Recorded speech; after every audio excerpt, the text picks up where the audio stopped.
Yo, what is up, party people? My name is Sage Lewis. This is the Sage Against the Machine podcast. Oh, it is. You can't deny it. There are certain things that are a fact, and the fact is that this is the Sage Against the Machine podcast. You know, I would love to do like a morning drive show. I would love it. I would love to get up at 6 a.m. and do this every morning. Because, honest to God, and I'm not trying to toot my own horn or... Those guys suck. The morning drive people suck so hard. I don't know why they think we want that. I mean, do you guys want that? Is that what you want? You want the morning zoo?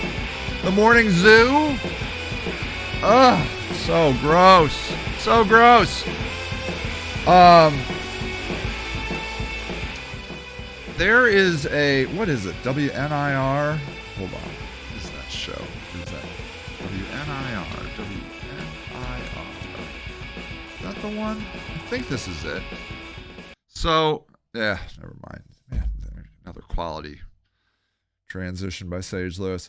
So, is this the one? WNIR?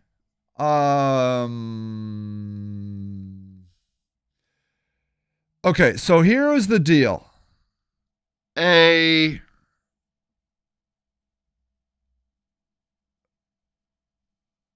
One of these morning radio hosts in a local Akron radio station retired. Is this it? The Morning Buzz? I think it is. I think it's the Morning Buzz. WNIR, the Morning Buzz. WNIR, Morning Buzz. There it is. Let's go look. I think this was it. And like, hold on. WNIR, Morning Buzz, retired. Steve French. Yeah, there it is. This was it. Or wait, was it Jim? Steve? I think it was this. Jim Isabella? I don't know. I can't remember. Okay, Way's Future. Maybe it was this guy. It looks like this guy. Look at that. He has a picture of Medina. I know that courthouse anywhere. Yeah, it says radio personality Jim Isabella has parted ways, been off the air for a couple of weeks, nursed a bad leg, in the end decided amicably, hopes to do 3 to 5 Facebook events per week. Biggest sticking point, negation of the freedom to work elsewhere without a non-compete clause. He began his full-time job in 2012. I'm able to have dinner with my wife. I haven't been able to do that for 8 years. That sort of sucks. So sick in the hospital. Anyways, was it this guy? Or was it this guy? Was it this Steve French? Yeah, maybe it's Steve French. Let's see. Steve French announced retirement. Vast knowledge of everything, beer, wine, music, but he had a great sense of humor. Okay, Klaus added that the station is... This is it. Klaus added that the station is now looking for more people to jump into the talent pool. Okay? Morning Buzz retire audition. Let me see. Audition. 2022. Yeah, see, here it is. I think...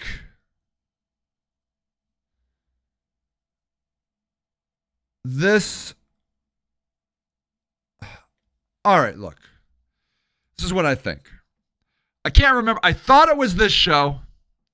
I thought it was... I thought it was WNIR. Okay. I clearly have one whole viewer, and my little thing over here says 0 viewers. That means that's not right. Ugh. All right, get rid of that. Chat box doesn't work. I was trying to do these cool overlays, couldn't get it done. So they had this thing, okay, where they were like, hey, we're going to audition people for this slot. And I'm like, this is it. This is my chance. This is my chance. My big breakout moment. And I wrote them and I'm like, please consider me. Please, please, please. I want to be on your show so bad. I want to be in the radio. Just let me come by really quick. Let's see if I'm a good fit for your team. I think I can really help sell advertisement. Think people will listen. They didn't call me. They didn't say, hey, thanks, Sage, but no thanks. Just no word. Now, a few months ago,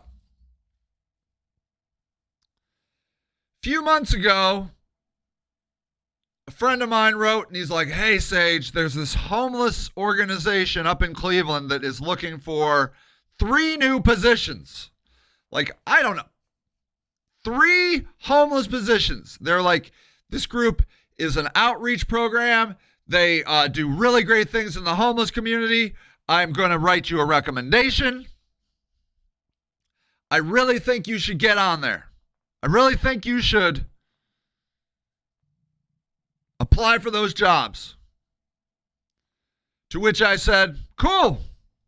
I'll try that. That sounds good. Maybe I can make homelessness a career.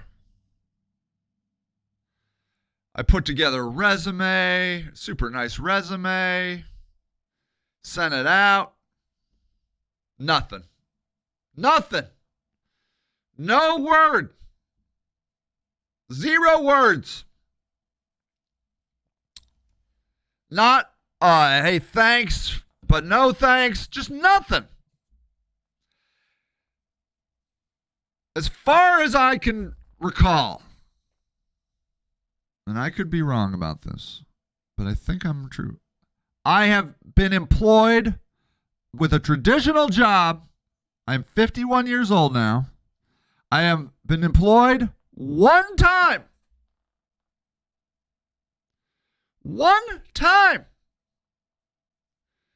And that was for being, 2 times.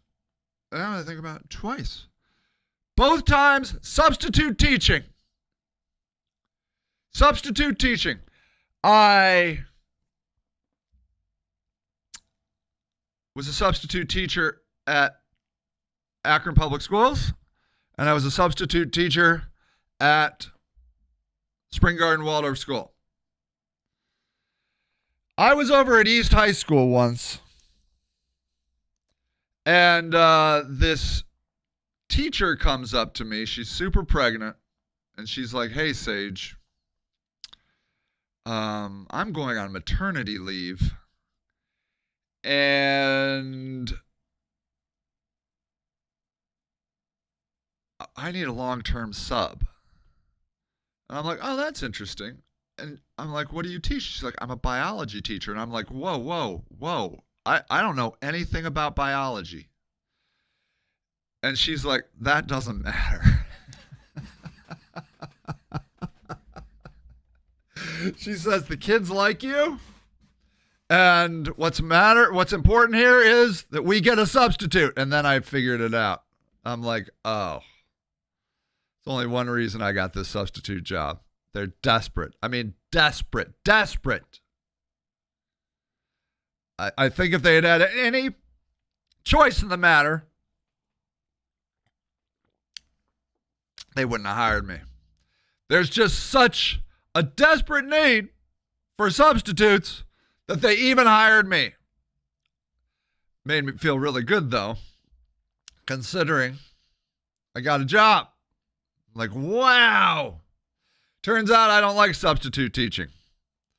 Turns out I don't like a group of kids. It's too many. It's too many kids. They scare me. Yeah, I was in this, I don't know where I was, some inner city middle school. And I'm pretty sure this middle school girl was going to Lord of the Flies me. This girl walked up to me.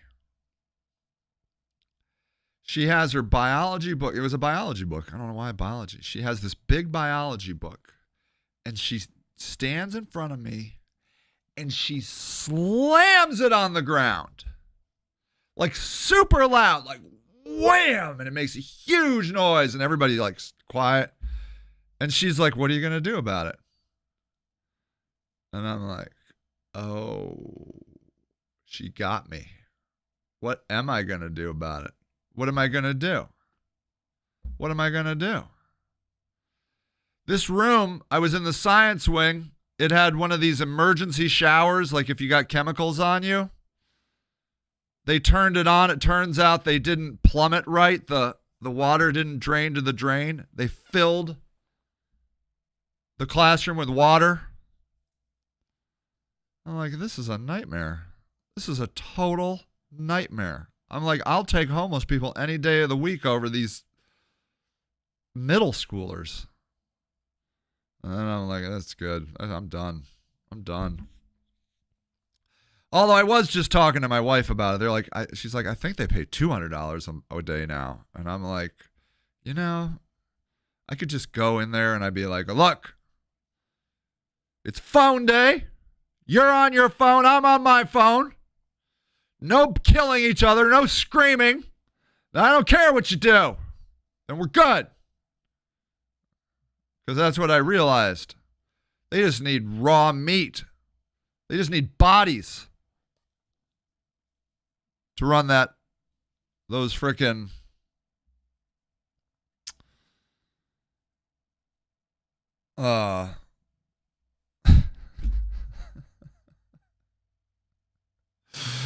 to be on those to be a substitute. They just need bodies.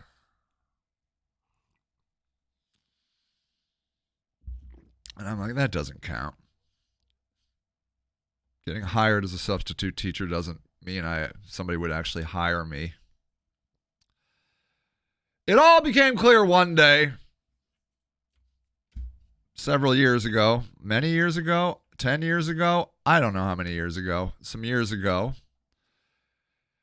I and an employee of mine, okay, went to Panera Bread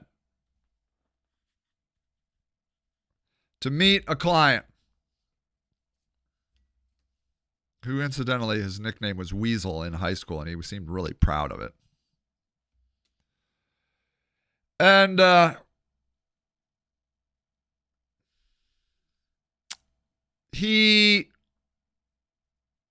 we're talking, over about his account, his like online marketing account. And he kind of stops the conversation, and he says to my employee right in front of me, "Hey, why don't you just come work for me?" And I'm like, wait a minute. Wait a minute. Why are you offering a job to her and not me? I mean, that was a shitty thing to do right in front of him. At least he could do is do it on the side. He didn't give a fuck. He didn't care. He was an asshole. But I learned something. He said, "You, Sage, are too much of a loose cannon." And I'm like, oh, there it is. There it is. Loose cannon, Sage. That's me. Loose cannon. I am not a good fit for corporate America. Why? Because I'm pretty sure they don't think they can control me. Which is not true at all. You just see this side of me. You see this, me doing this, saying this. I'm a good worker. I have clients I've had clients for years and years and years. They like me. I'm very pliable when I'm working.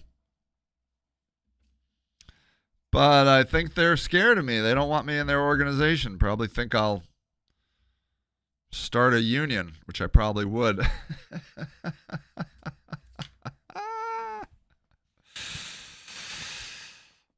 But I do think that's why I would be a good fit for political office. Because I think the people will put me in. Because they just want to see what I'm going to do inside the system. That's the beauty of democracy, ladies and gentlemen. That's the beauty of democracy. Is that the system does not have the ability to turn you away. The people put you in there. It's a radical idea, democracy, if you think about it. It's a radical idea that the people are the boss. It's kind of like communism, if you think about it, isn't it? Communism is putting the means of production in the hands of the people. Meaning, the people are in charge. The people decide what to do. Private property, like monarchies, are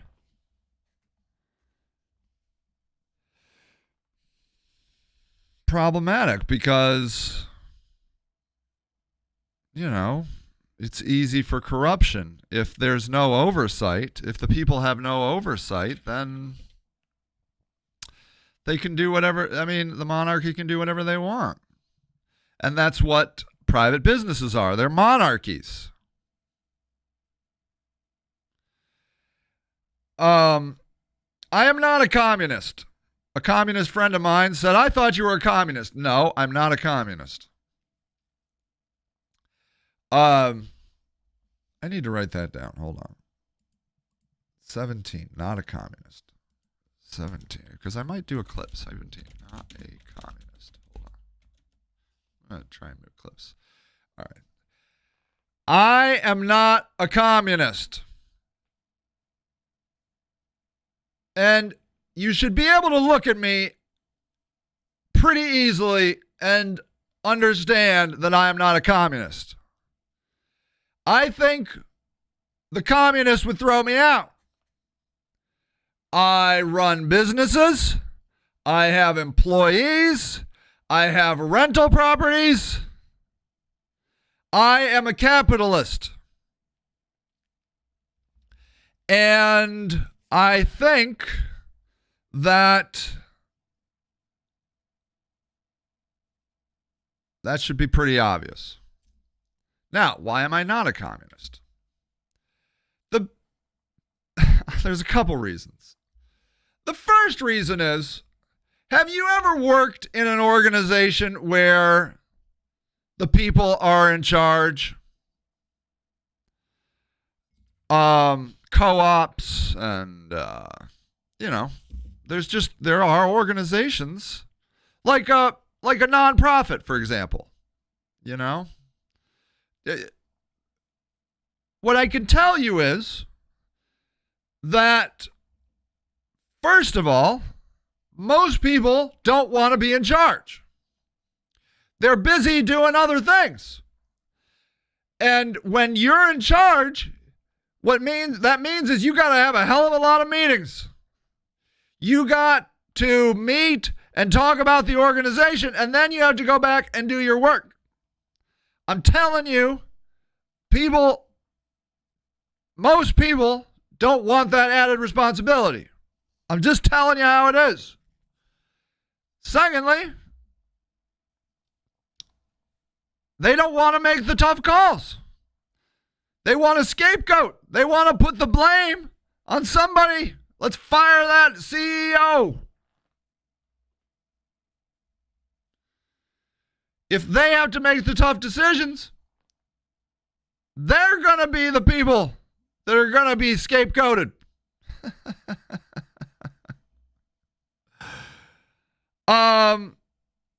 And secondly, or thirdly, or whatever order, I am a reformer. I'm not an anarchist. I believe capitalism is fine. It's fine. I haven't seen an idyllic communist example, and they'll be like, well, it's because blah, blah, blah. It's because America ruins it. It's because that's not really communism. Blah, blah, blah. I haven't seen it. They've tried it, and I haven't seen it. It's got its own problems. There's corruption, cruelty, inhumanity, all that crap. I don't think by switching the economic system from capitalism to communism, all of a sudden you have a built-in utopia where everybody's going to look out for their fellow human being. No. We got greedy sons of bitches out here that want, they want money, they want power, it's built into their DNA. And they don't care what system they've got, they're going to try and get it. So I don't believe it that communism is the solution. Personally, this is what I think. Capitalism is a game. Okay? Capitalism is a game. And the deal is, you just have to set the rules. Okay? For example, could there be a rule where you have to pay a livable wage? Now, that's a complicated situation right there. Because that makes it harder for small businesses to start. Because a livable wage, what is a livable wage in America? Let's see. What is a livable wage in America today? Woo!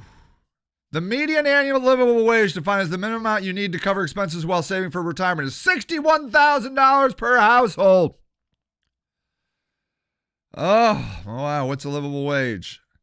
California's livable wage is $19 or $40,000 a year for an individual.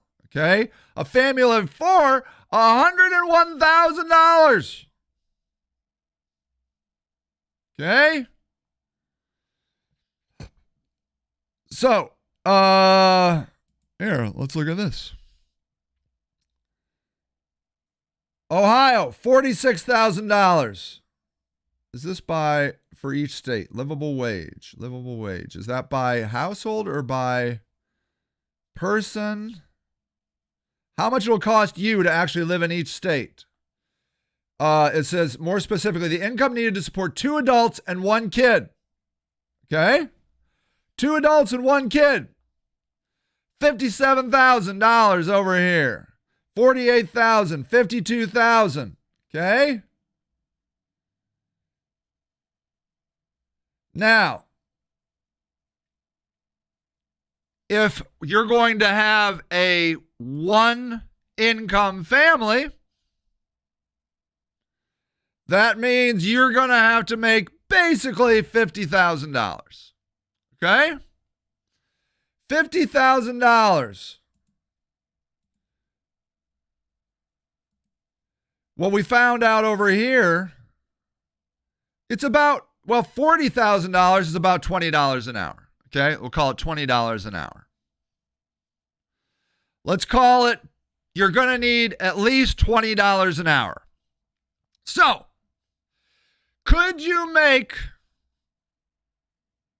the rule be, if you're going to have employees, you got to pay them $20 an hour?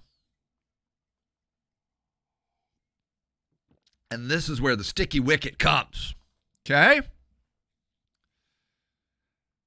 If you're a worker, that's cool. That's good. Wow. Doesn't matter where I go, I'm going to make $20 an hour. Starting at $20 an hour. That's good. If you want to start a business, that's bad. I think. Or maybe it's not. So you could be like, all right, I am going to start a window washing company. Okay? I am going to pay people $20 an hour. It takes me 3 hours to wash windows. Okay? We'll just say it's 3 hours to wash a regular house of windows. Let's call it 4 hours. It's a half day. It's 4 hours. That's $80 in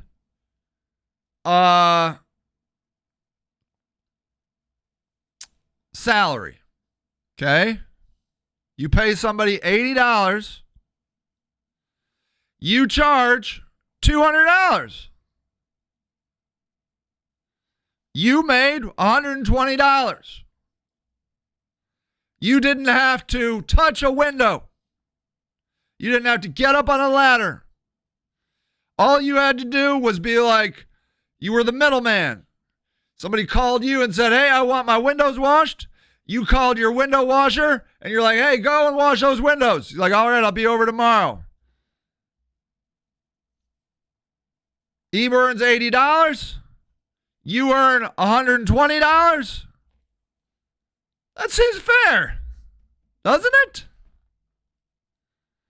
Don't you think somebody would pay you $200 to wash all the windows in their house? I bet it costs more than that. Okay.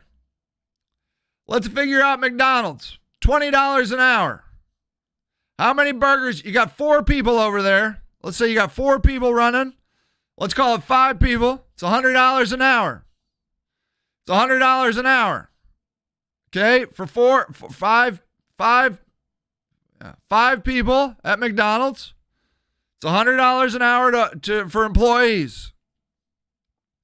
Can you make $100 an hour at McDonald's? I bet you can make $100 an hour at 3 o'clock in the afternoon, from 3 to 4. Average order is probably $15. Can you run 10 orders through there? I bet. And then at lunch and at dinner, can you do 100 orders? Could you do 100 orders at lunch at McDonald's? They call it $10. That's $1,000. Okay? An 8-hour shift, that was $800. You covered the expense just on lunch. I don't know. I think it's possible.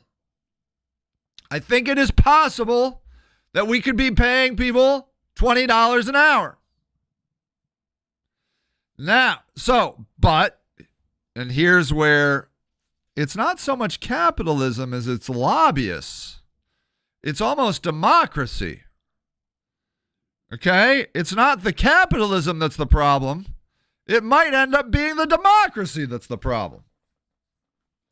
Because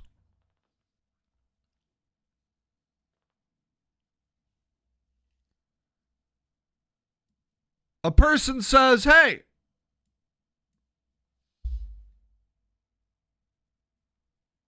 I want to be governor. And people are like, cool, you're going to be a great governor. Oh, man, we would definitely. Or I want to be a senator. I want to be a representative, a state rep, House of Representatives. You're like, yeah, man, I would love for you to be that. Oh, thanks. I'll help your campaign. And then, they help the campaign. They give them a bunch of money. Then they get dark money to help them. And they get elected. And then here it comes. The fast food lobby. It's like, hey, man, I hear there's a bill coming up for minimum wage. $20 an hour. We can't afford that, man. I mean, that's going to ruin our industry. That is unfeasible. Can you what are you feeling on that? Are you going to vote for that? Like, I don't know, man. It's a complicated issue. I mean, we know. I mean, I read a stat. It says you got to make $50,000 as a livable wage in my state. You're like, yeah, man, I know it's hard out there. But so $50,000, I mean, $20 an hour doesn't even cover that. Full time. Like, I know, man, it's hard, but we're not going to survive. And I'm like, all right, well, I'm going to think about it. And then now the screws get turned. Now they're going to start turning the screws.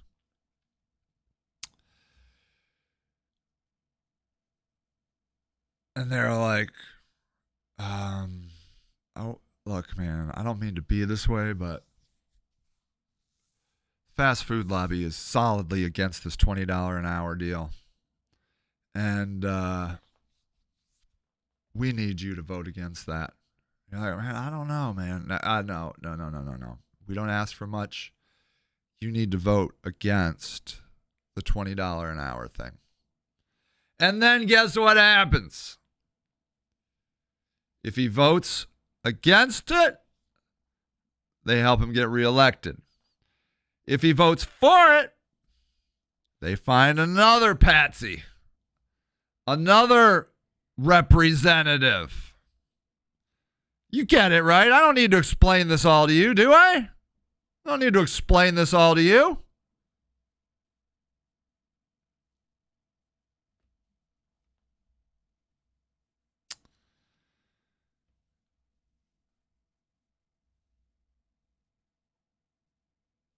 So,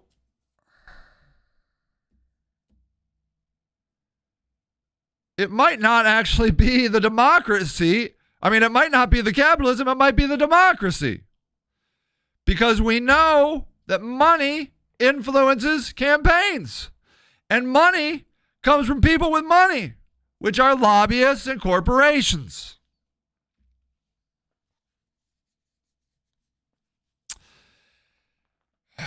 And now you're in a bad spot, aren't you? Now we're in a bad spot talking like this. So maybe we need a benevolent dictator, huh? Is that what we need?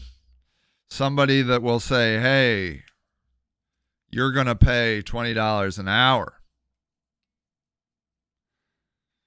And he might do it. So, because happy people mean there's no uprisings. He doesn't have to murder his people, You see what's going on over in Iran right now? They got all these uprisings. It's a big hassle. They got bad global recognition. It's just a pain. You got to murder. You don't want to murder your people. Your people make you money. Like, they go out and they till your fields. They do all this stuff. And there's a risk that your whole government could crumble, I mean, what if an outsider like America comes in and wants to play a part of your uprising? Well, that's bad news. It's bad news. So you don't want that. So you're like, you know what? Costs $50,000 to live here in Ohio. $25 an hour. Every job, I hereby decree, every job in Ohio starts at $25 an hour. And then you just make it work. There's no voting. There's no debate. I don't know. It's a risk, right? Democracy is messy. Maybe it's the democracy problem. But let me tell you a little something that I've learned about politics. Politicians can do things that are dictatorial, From what I understand, this abortion law, not very popular. It's generally. Some people love it, but some more people, I think, are not totally for it. Let me tell you about local politics here in Akron. A couple years ago, Mayor Horrigan went around and said, hey, we need to make the primary elections from August to May. And the reason we're going to do that is two reasons. It's going to give overseas veterans more opportunity to vote in the primary. I don't remember how that works, but it does. And it's going to save money because we already had an election in May. It's going to reduce elections. It's going to save money. We have found, and it passed, we have found that it has done neither of those things. It has not increased absentee voterism from veterans, and it has not saved us money. He did not do it for those reasons. He did it because it makes it harder to campaign. Because if you have an election in August, you get to campaign all summer.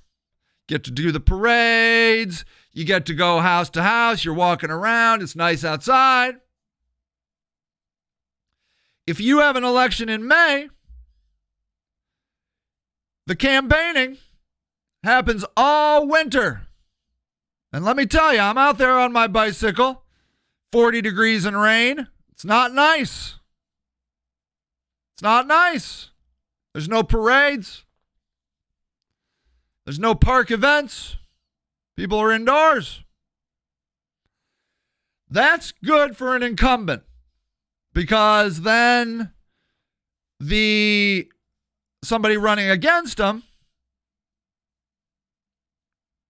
is going to have a much harder time campaigning because the campaign season is basically shorter and harder. Well, it turns out Dan Horgan doesn't like being mayor very much. He's not running. So now there is no incumbent. And so now everybody has to campaign over the winter. And who do you think is going to campaign harder? An insider or an outsider? An insider feels more entitled. Like, I'm going to get all of everybody's going to just endorse me. The party's going to endorse me. The unions are going to endorse me. And I'm going to get a ton of money from corporations.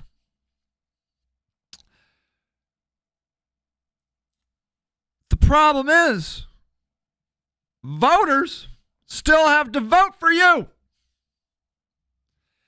And if they're inside and not paying attention, it's going to be a lot harder for your name to get out there. Because I'm here to tell you, in a local election, in many elections, the way you win is knocking on doors. You knock on doors. And how many of these insiders are going to want to get out there in the middle of the winter after making, they're making $130,000 for doing jack shit, doing nothing, because they already had they're insiders. They've already got the cushy jobs. They're going to get out there and knock on thousands of doors. You know who's knocking on doors? Shamus Malik. Shamus Malik. This guy's a machine. Let's see if I can find him. Shamus Malik. Here he is. Let's go over here and look at it. Let's see what he's got. Let's see here. Let's see. There he is. There he is. There's Shamus Malik on the street. People tell me they see him walking around downtown. This guy is a machine. He's out there pounding the pavement. Look, you don't graduate from Harvard Law School unless you are super competitive and super driven. Okay? That sweet boyish smile is hiding a killer. I mean, not a murderer. I'm not saying that. A winner. This guy is out to win. I don't know about his competitors. I don't know if they're ready to win. We'll see. We'll see. My money's on Shamus Malik because that guy is competitive. He wants to win. He's going to be a senator. That's what I think. That's what I think. He will win by sheer force of power and will. That's what I think. And he can raise money. And so my point is, you got to be careful what you wish for, because sometimes you get it. And what I'm getting at here is, now that the primary is in May instead of August, the outsiders, I think it favors the outsiders. Because if you don't have an incumbent, you got to grind, baby. You got to grind. You got to grind. And Shamus Malik can grind. I know it. I know he can. I know he can. And I don't know that his competition can. And I think outsiders, I think we're going to see Akron go left. I think we're going to push it to the left. Okay? That's what I think. That's what I think. It's tricky, you know? It's tricky. All right. I want to talk a minute about Jeffrey Dahmer. Jeffrey Dahmer. Where did Jeffrey Dahmer grow up? Bath, Ohio. Jeffrey Dahmer, childhood home in Bath, Ohio, where musician Chris Butler now lives. What? Dahmer was convicted of murder in 1992 and was beaten to death in 2 years. Let's see. Wonder if you can find. Oh, there it is. There it is. Jeffrey grew up in this house located at 4480 West Bath Road in Akron. Let's go look at it. Let's go look at Jeffrey Dahmer's house on Google Maps. Okay? Now, just to give you an idea.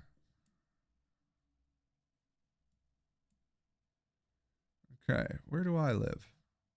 Where's Market? Where is Market? There's Bath. Fairlawn. Okay. I live over here.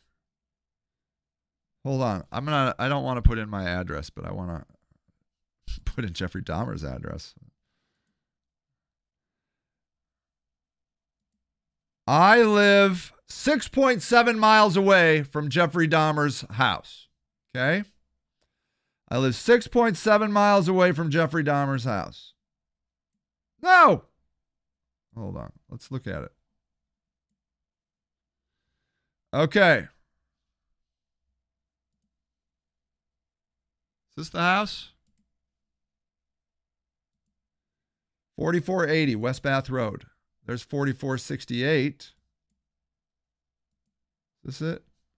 4470. Where is it?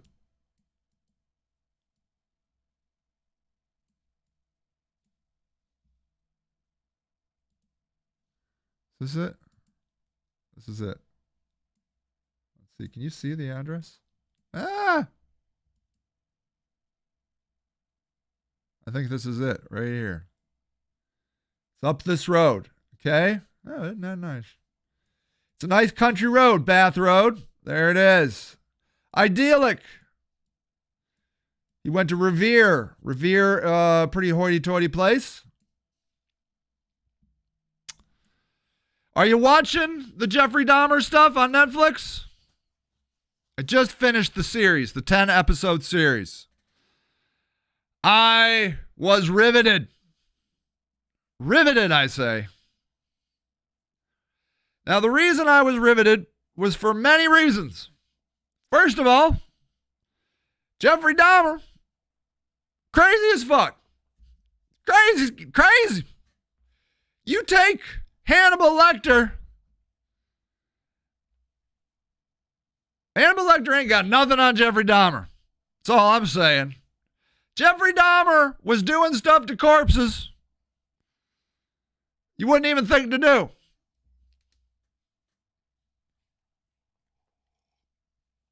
Jeffrey Dahmer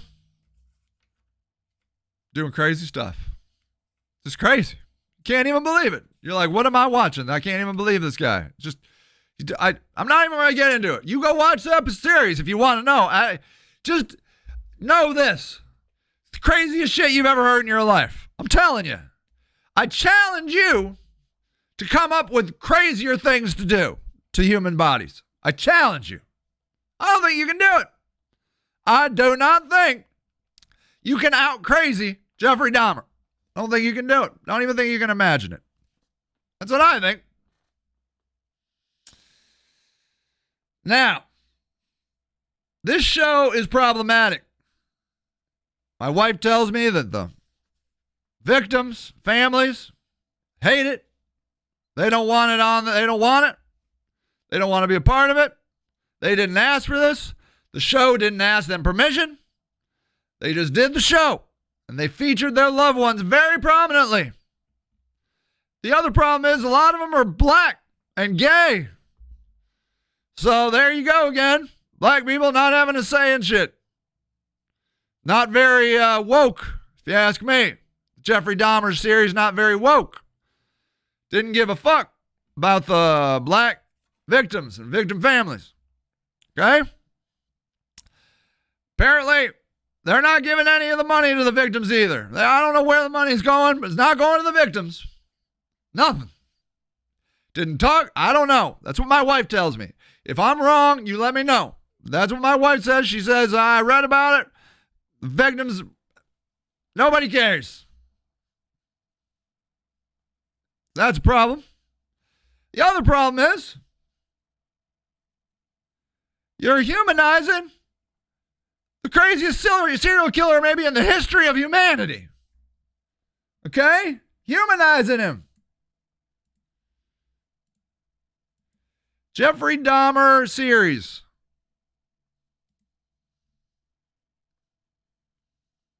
Look at some pictures.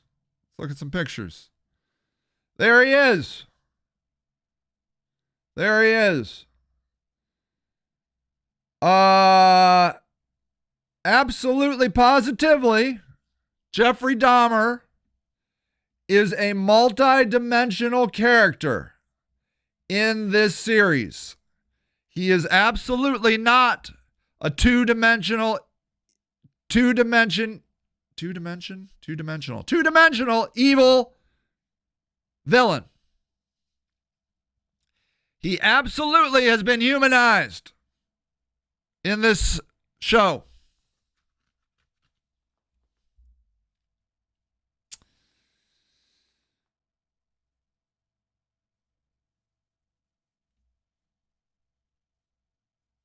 I thought we weren't supposed to do that. When we have these serial killers, when we do the school killings, we're not supposed to talk about the killers anymore. Just the victims. This show is all about... Here, look at what it says here. BBC. Netflix Jeffrey Dahmer attracts huge ratings and strong reactions. Let's see what they say. It's about a serial killer, huge viewing figures, but also criticism from people who say it's insensitive. Rapper Boozy Badass tweeted, as black people, we should boycott the show. What he did to our black kids is sick. Can't deny rapper Boozy Badass. Killed 17 boys and young men, many of whom were black and gay. The sisters of one of his victims described monster Jeffrey Dahmer stories as harsh and careless. Rita Isabel, whose brother Errol Lindsay was 19 when he killed, gave an emotional victim impact statement in court in 92, said she was not informed it would be recreated in Ryan Murphy's 10-part series. She told Insider, when I saw some of the show, it bothered me, especially when I saw myself. When I saw my name come across the screen and this lady saying verbatim exactly what I said. They say that's just greed. She said Netflix should have given some of the money from the show to the victims' children's grandchildren. If the show benefited them in some way, wouldn't feel so harsh and careless. It's sad they're just making money out of this tragedy. That's just greed. Last week, Lindsay's cousin says the family were unhappy. It's re-traumatizing over and over again. For what? How many movie shows, documentaries do we need? Yeah, they're recreating my cousin's Okay. Does anybody give it record ratings? Been criticized for initially categorizing as an LGBTQ show. Controversy's not stopped. As for response, its official synopsis says the series exposes these unconscionable crimes centered around the undeserved victims and their communities impacted by the systemic racism and institutional failures of the police that allowed one of America's most notorious serial killers to continue his murderous spree. That was the big deal, right? One of his victims escaped, a 14-year-old boy, and they took him back. Woo! Woo! Reviews of the show have been mixed, almost unwatchably queasy. He wrote, worst of all, by some degree, is the show's choice of focus. The one good thing a show like this can do is steal the spotlight from the murder and show that people who actually were. But Dahmer, for the most part, unfortunately, too infatuated with its star attraction.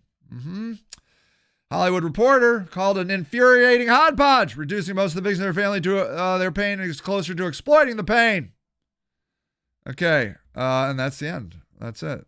Now, I have some... It says, how did the Swedes survive without small talk? And there they go. They're just selling hot women and corgis. It's hot women and corgis. See, they're all doing it. Do you see this? See the problem here? Look, they're like, oh, this is unconscionable. Oh, look, a pretty woman. Oh, look, another pretty woman. Oh, there's a corgi. It's an advertisement. So, screw you and all your liberal bullshit. Okay. This is my take on it. This is my take on the Jeffrey Dahmer show. Okay. 56. My take. Hold on. I'm writing down things. All right. This is my take on the Jeffrey Dahmer show. I loved it, and you should watch it. It does indeed humanize perhaps the most gruesome serial killer in the history of humanity. I'm no expert. I don't know that for sure, but it sure seems like he would be up there. Can't deny that. But if you know anybody gruesomer, please let me know. It gives no money to the victims. It did not ask their permission. Didn't ask their permission for anybody. This is why I like it. I could see myself in every one of those people. I could see myself in the victims. I could see myself in Jeffrey Dahmer's father. I could see myself in Jeffrey Dahmer's inattentive mother. And most of all, I could see myself in Jeffrey Dahmer.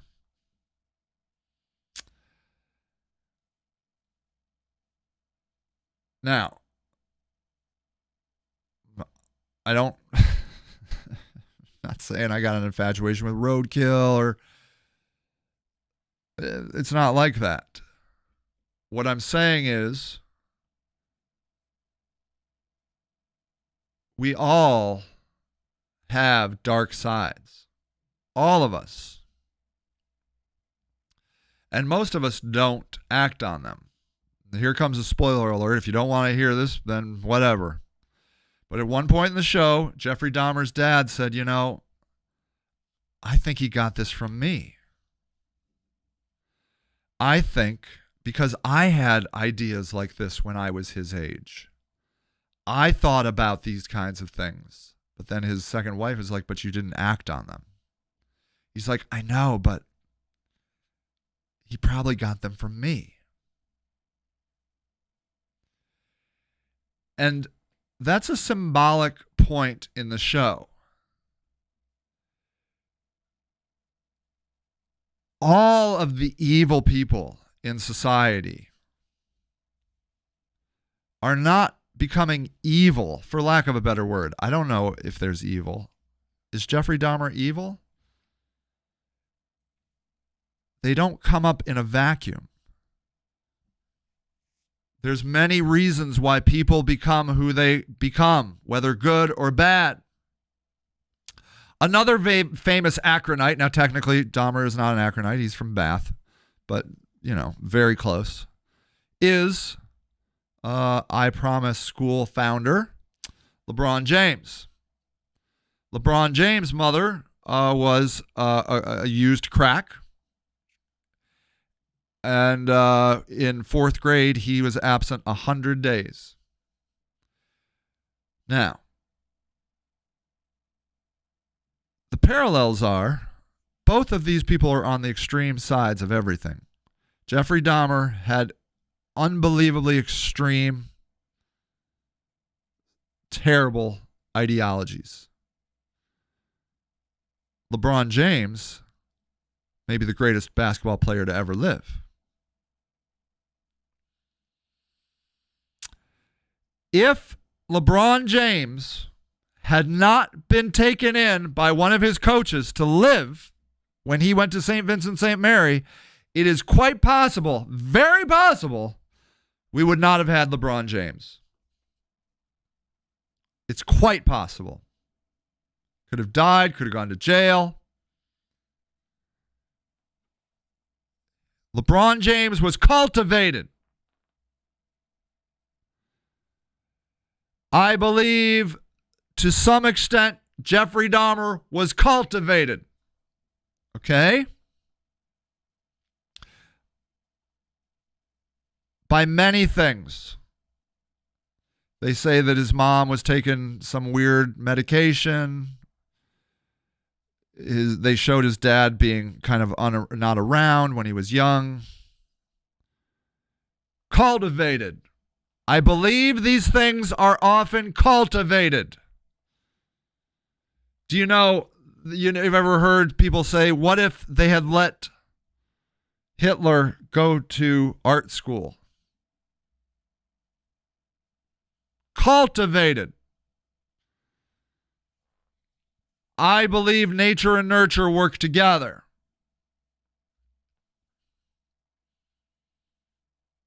The message isn't, let's celebrate Jeffrey Dahmer.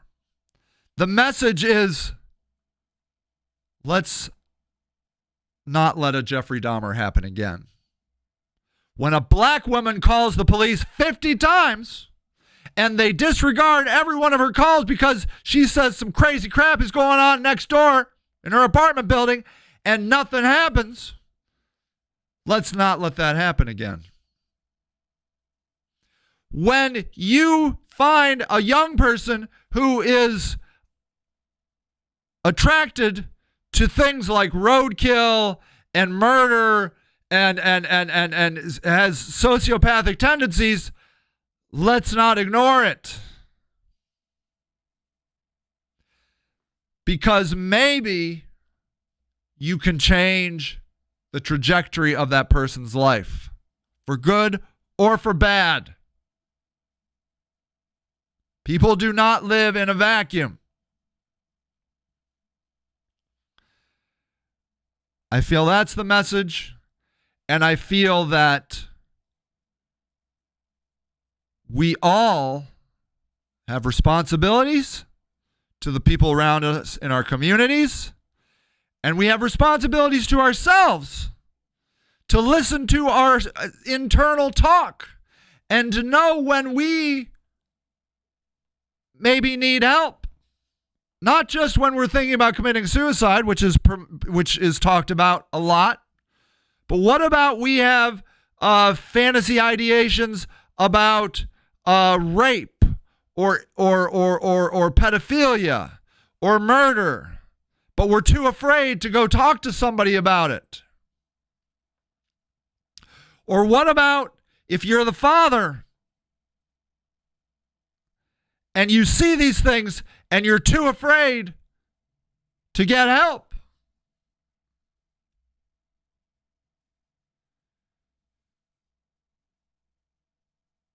This is how, on the terrible side, you get a Jeffrey Dahmer, and on the great side, with help, you get a LeBron James. I believe the show is important. I believe the show is valuable. And may I say, what if you can humanize the most brutal person imaginable? Had 14-year-old boy in his house. Not only did he drill holes in his head and murder him and probably had sex with his intestines, I'm sure he raped him and did everything to him. Jeffrey Dahmer is the icon of everything we're supposed to hate. And what if you walk out at the end of that show and say, wow, I wonder if somebody could have helped that kid? Then you have to ask yourself, maybe hate isn't the answer. Maybe, because I'll say this, like, a lot of people, I talk about pedophiles because my best childhood friend is a pedophile and spending life in prison. So it's a topic that's close to me. And he was a pedophile, most likely because he was abused as a kid. Not saying that happens to everybody, but I am saying that does sometimes happen.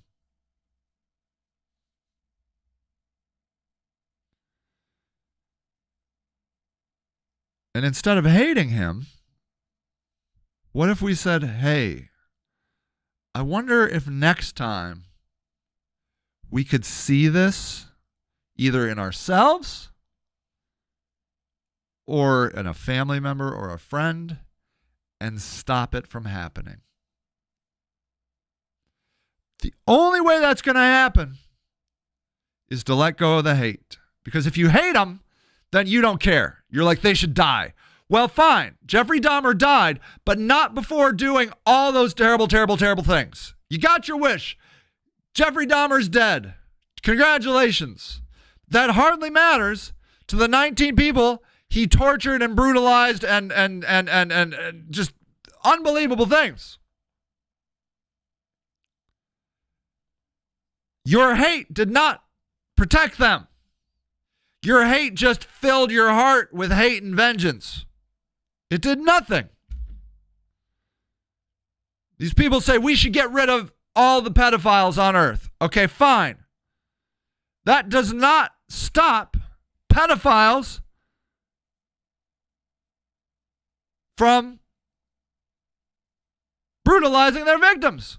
What stops a pedophile from brutalizing their victims is love and empathy and curiosity and a lack of fear, like in yourself. Like, hey, man, I think about this stuff. I think about it a lot, and I think I'm going to go talk to a therapist about this, or my priest, or somebody. See what they say before you do it. Or you see somebody that, maybe they have weird pictures on their phone, and you're like, hey, man, I think you should go talk to somebody. Just, I'm not saying it's wrong, or I'm not saying you're a bad person, but, wow, I don't think looking at prepubescent kids on your phone is normal. I think, you should talk to somebody You know what I'm saying?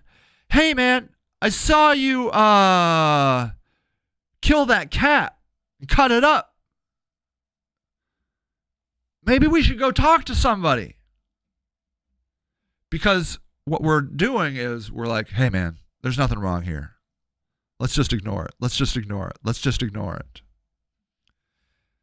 And then bad things happen. The Jeffrey Dahmer series does not let us ignore it.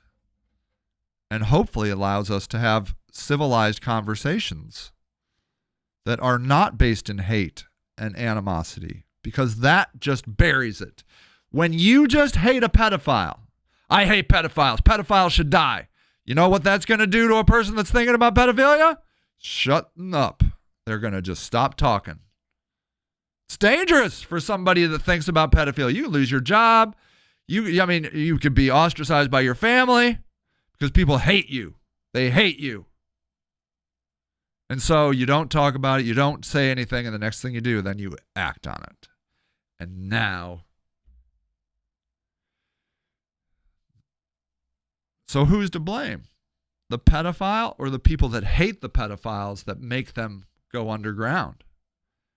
You play a part in pedophilia.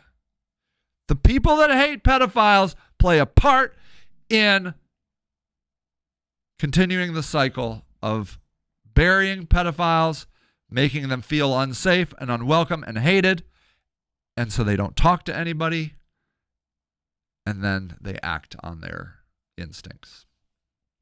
We all share blame, and we are all guilty. Okay? That's all. All right, people. I love you. You're awesome. You decide for yourself whether you want to watch the Jeffrey Dahmer thing. That's my take on it. I'll see you later.